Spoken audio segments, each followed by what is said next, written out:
Ganyan. Nagsa-stretching. What do you think? Ano, nanahan. Kailangan mo ba? Oh, pagod na pagod talaga. Si Nana ay pagod. Kanina pa kasi ang laro ng laro si Dandala. Ano nga, Nana? Ay, hindi makatayo. Ay, ano naman to? Gusto mo tuwag? Ala, ba't hindi na makatayo? Pagod na. Hindi binabatayan yata niya yung tubig niya.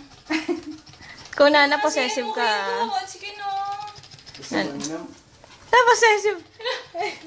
Nana. Possessive sa tubig. Hindi ko kagatin ka. Kagatin ka niyan. Nana. Dali mo nga yung tubig niya. Ayan.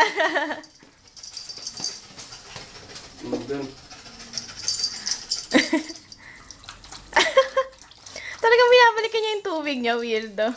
Higa na siya ulit. Higa ka na ulit. Ay. Yan ang Nana pose. Tingnan natin. Ayan na. Naka. Binabatayan yung tubig.